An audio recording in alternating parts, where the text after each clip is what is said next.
माताओं का बेटा चोर बन जाए कोई दिक्कत नहीं, डकैत बन जाए कोई दिक्कत नहीं है, अपराधी बन जाए कोई दिक्कत नहीं है, बस बेटा बाबा ना बन पाए। हाँ, माताओं को बाबा बनने में बड़ी दिक्कत है। बेटा ज्यादा भक्ति की नहीं कि माता जी की धक धक शुरू हो जाती है। बोलो सीताराम। इस मुसीबत से तो हम भी गुजर रहे हैं। बोलो सीताराम। जोर से बोलो, और जोर से बोलो। हाँ, ये भागवत की बात नहीं बता रहे, हम अपनी बात बता रहे हैं। माताओं जी की ये सबसे बड़ी टेंशन है, बेटा बाबा ना बन पाए, बाकी सब बन जाए, बाबा ना बन पाए। और हम खूब समझाते अपनी माता जी को, माता जी हमें आज्ञा दो, संन्यास ले लें, तुम्हारी आने वाली 7 पीढ़ियों का 21 पीढ़ियों का उद्धार हो जाएगा। हमारी माता जी हमसे कह रही थी, भाड़ में गई वो पीढ़ियां, तुम बाबा ना बनोगे। आओ आओ आओ, ऐसे ही बोली सीधा सीधा। अरे हम कहा नाना माता जी ऐसा नहीं कहते, नहीं नहीं ऐसा, लेकिन अब क्या करें, कुछ भी हो जाए। अच्छा, बाद में भले ही वो बेलन चिमटा दे, बाद में भले ही खूब माता जी की सुटाई पिटाई हो गए, और कई सासू माँ हैं बहू के चक्कर में घर छोड़ के भागी भागी नजर आती है। हाँ, लेकिन बस हाँ, एक ही बात, बस बहू आ जाए, चाहे जैसी हो बहू आ जाए। नारद जी के साथ यही हुआ। नारद जी बोले, व्यास जी हमने माला ली, अब बैठ गए, रोज सुबह शाम माला जपने लगे, राम राम राम राम राम राम राम, जो मंत्र दे गए थे महात्मा वही जपने लगे। जपते जपते जपते एक दिन हमारी माता जी घर पर बैठी थी, घर पर एक ज्योतिषी जी आ गए। ज्योतिषी जी को अपनी हमारी कुंडली दिखा के बोली, महाराज और तो सब आपकी कृपा है, अब तो बस एक चिंता है। ज्योतिषी जी बोले, क्या? महाराज अब तो हमारे बेटा की शादी हो जाए, रुनक झुनक करती हुई एक छोटी सी दुल्हनिया घर पे आ जाए, बड़ा आनंद आ जाएगा, बड़ी कृपा। नारद जी बोले, व्यास जी जैसे ही हमारे कान में ये बातें गई, सोई हमारी टेंशन बढ़ गई कि हम तो सोच रहे हैं माता जी जाएं तो हम जाएं, माता जी जाएं तो हम जाएं, और हमारी माता जी तो एक नया लपड़ा पाल रही है, गले में शादी की घंटी। और शादी की घंटी बड़ी गजब होती है भैया, हाँ बहुत गजब होती है। जिसकी हो गई उससे पूछो कैसी कट रही है। सही है साहब। अच्छा, कई पति पत्नी हमने ऐसे देखे, वो जोड़ा से कथा में बैठते हैं तो पति की ये हालत होती है, जब तक पत्नी हंसे ना तब तक वो भी नहीं हंस पाता। हाँ हाँ हाँ हाँ हाँ, और वो जब देखा कि घरवाली हंस रही तो उसको देखा, हाँ हाँ सही कह रहे, सही कह रहे। हाँ हाँ, शर्मा जी आप नहीं हो ऐसे, हम आपको तो चेक करते रहते हैं। आप नहीं डरते हो, हमने देखा है। हाँ, पर भैया पुरुष कितना भी बलवान हो जाए, चाहे कितना भी बड़ा नेता बन जाए, अभिनेता बन जाए, कितना भी बड़ा ज्ञानी बन जाए, घरवाली के सामने किसी की नहीं चलती। घरवाली को सब पता होता है कि ये जो कह रहे हैं हाँ ठीक है ठीक है ठीक है। एक पति पत्नी दोनों रहते थे, घास फूस का मकान था, तो जो पति था वो झाड़ फूक का काम करता था, झाड़ा लगाने वाला, हमारे जैसा नहीं, थोड़ा अलग। वो नीम का पत्ता लेकर के झाड़ा लगाता था, जो भी आवे वो दिन भर झाड़ा लगाता रहता था।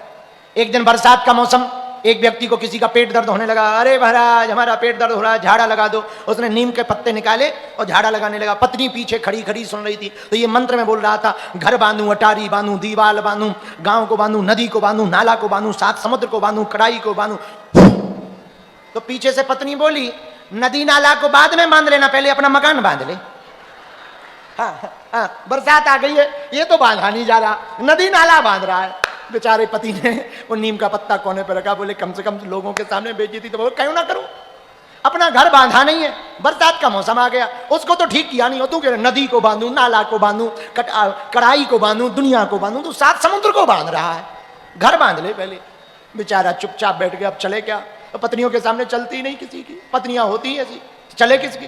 तो नारद जी बोले, व्यास जी ज्योतिषी जी घर पर आए, माता जी बोली, महाराज अब तो रुनक झुनक करती हुई बस एक दुल्हनिया घर पे आ जाए, बहुरानी, यही हमारी सोच है, यही हमारी चिंता है, बाकी सब आनंद है। नारद जी बोले, व्यास जी हम तो भीतर बैठे बैठे माला जप रहे थे, हमने सुना तो हमने कहा हे भगवान ये कौन सी आफत है, हम तो सोच रहे माता जी जाएं तो हम जाएं, और माता जी एक नई घंटी गले में डालना चाहती, बड़ी आफत हो जाएगी, लेकिन हमारी भगवान ने सुन ली।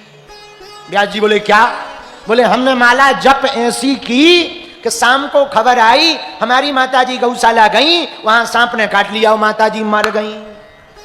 गांव के लोगों ने बताया, बेटा तेरी मां मर गई। नारद जी बोले, व्यास जी हमें इतनी खुशी हुई, मन किया कि थोड़ा नृत्य कर लें, डांस कर लें, वाह प्रभु, लेकिन मन में सोचा हम नचेंगे तो गांव वाले कहेंगे लो पागल हो गया है, अंत में करें क्या, सोई थोड़ा गंभीर भगवान को मनी मन का, वाह प्रभु धन्यवाद। जितनी संपत्ति थी सब बेच बांच दी, माता जी की क्रिया में लगा करके जिस तरफ महात्मा गए थे हम भी उसी तरफ चले गए। कौन सी तरफ? अनुग्रहम मन्यमानः प्रातिष्ठम दिशम दिशमुत्तराम। जिस उत्तर दिशा में महात्मा गए थे हम भी उसी दिशा में गए, पर महात्मा तो चले ही गए, वो तो बहुत पहले के चले गए, अब कहां मिलेंगे। तो चलते चलते चलते थक गए, भयंकर धूप थी, थक गए। जब थक गए तो हमने सोचा पानी पी लिया जाए। एक सरोवर देखा, नारद जी बोले व्यास जी हम पानी पी के बैठे, और जैसे ही बैठे आंख बंद करके सोई हमारे साथ लीला हो गई। क्या?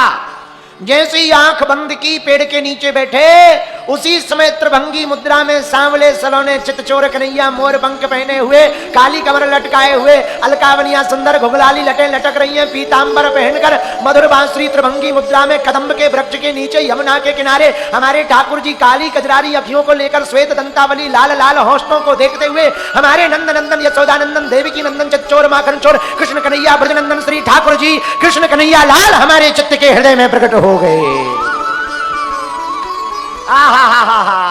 जहां ठाकुर जी चित्त में प्रकट भये, कदम्ब के पेड़ के नीचे भगवान खड़े हैं, आंख बंद की, भगवान की साफ साफ छवि दिखाई पड़ रही है। बरदंत की पंगत कुंद कली अधराधर पल्लव खोलन की, चपला चमके घन बीज जगे छवि मोतन माल अमोलन की, घुंघराली लटे लटके मुखे ऊपर कुंडल लोल कपोलन की, न्यौछावर प्राण करूं कृष्णा बलि जाऊं ललाखे बोलन की, बलि जाऊं ललाखे बोलन की। वो प्यारी अद्भुत छवि ठाकुर जी की, वो माधुर्यमयी छवि नंद नंदन की, वो आनंद देने वाली छवि यशोदानंदन की हमारे चित्त में चिपक गई। आहा आनंद आ गया। बरहा पीडम नटवर बपु कर्णयो कर्णिकारम बिभ्रत भाषा कनक कपि संभैजयंतीम चमालाम रंधान वेणो नदर सुदया गोपयन। आहा क्या अद्भुत छवि हमारे सामने आई। बोले कैसी छवि? बोले भगवान खड़े हैं। कहां? यमुना जी के किनारे। कैसे खड़े?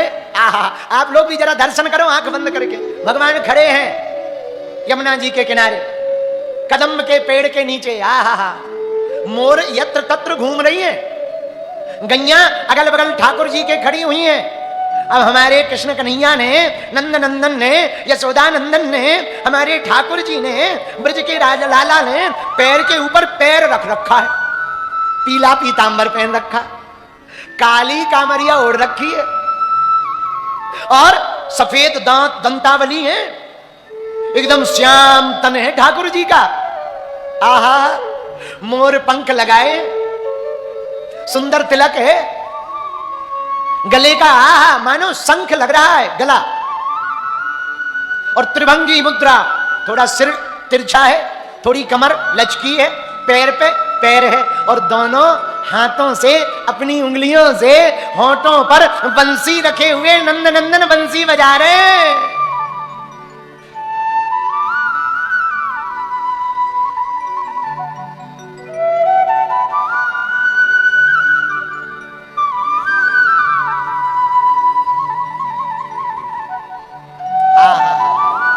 इस बंसी की धुन को सुनकर जो यमुना जी है ना, वो बंसी की धुन सुनकर ठहर जाती हैं।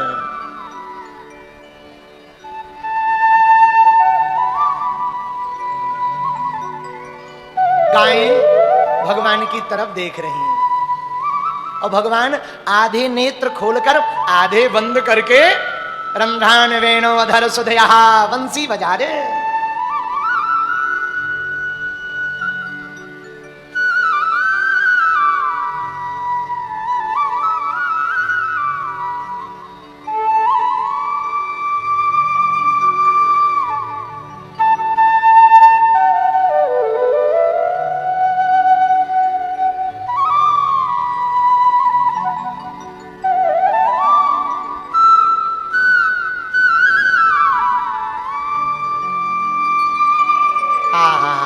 इस छवि को देखकर नारद जी कहते, व्यास जी हमारा मन भर गया, लेकिन एक घटना हो गई। क्या?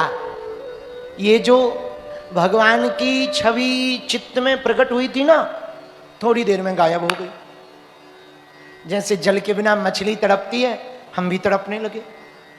उसी समय आकाशवाणी हुई, अभी तुम आप परिपक्व हो, परिपक्व हो जाओ फिर हमारे दर्शन पाओगे। तो हम रोने लगे व्यास जी कि यदि हम अपरिपक्व थे तो दर्शन क्यों दिए, और दर्शन दिए तो चले क्यों गए।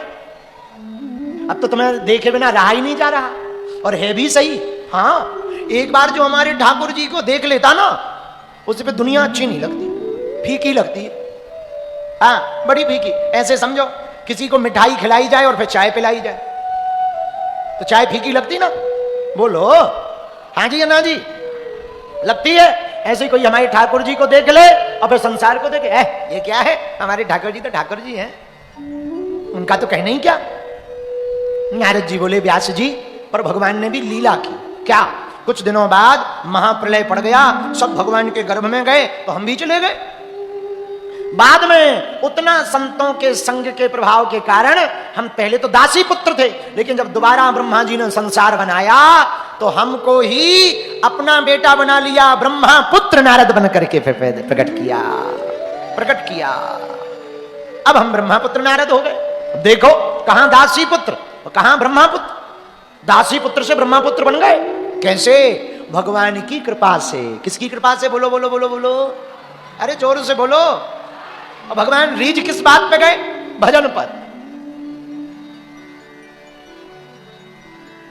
एक बात बोले, कह दो, बोलो, अरे जोर से बोलो। एक गारंटी से बात याद रखना, भगवान तुमसे भी रीझ जाएंगे, तुम्हें रिझाना आना चाहिए। हाँ, तुम्हें मनाना आना चाहिए। भगवान बालाजी के दरबार में जाया करो ना, तो उनसे कहो कि हमें वो माला दे दो जिस माला से आप सबरी को मिल गए थे, हनुमान जी को मिल गए थे, हमें भी वही माला दे दो, हमको मिल जाए। एक भजन याद आ गया, कहो तो सुनाए, पर थोड़ी देर और कथा करके विश्राम कर दें। मुझे दे दो